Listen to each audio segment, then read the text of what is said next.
All right, so I'm here in the UK with the rest of the Headphone Show team, and we're here on a quest towards audio perfection, or at least try to get, one step closer to it.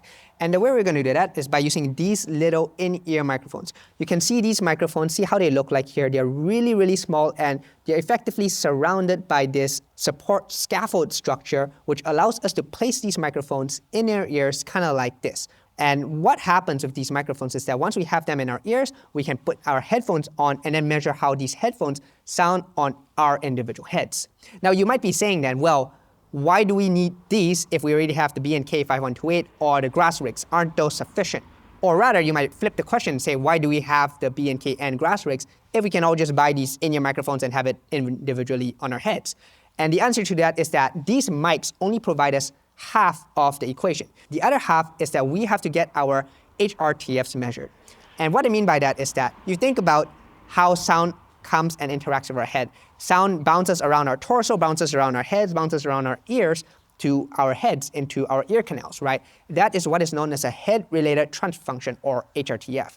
All of us have an individual, unique HRTF that we have from birth, given that we have all different bodies and how we are all different structures. You can't measure HRTFs at home. That's really, really difficult. You need specialized equipment, which is why we're here in the UK in order to get it measured at the lab at the Imperial College of London, who has graciously allowed us an opportunity to get it measured there. Now, what's going to be important is that once we have that HRTF data, along with these in-ear microphone data, for us individually here at the Headphone Show, each of us are now able to measure how a headphone sounds on each of our individual heads, subtracting that HRTF and providing you with a picture of what that headphone will actually sound like on a real head, not an average like what the B&K 5128 and the grass rigs are doing.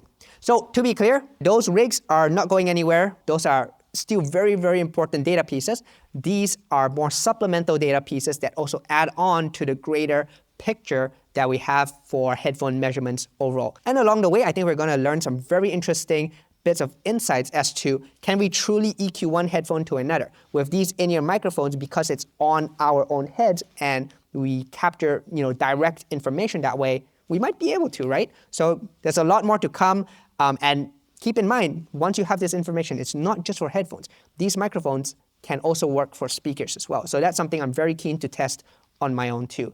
So I'll leave it at that. The Headphone Show will have a full video on this, and we're going to take a look at all the interesting things we're going to find with this. Stay tuned.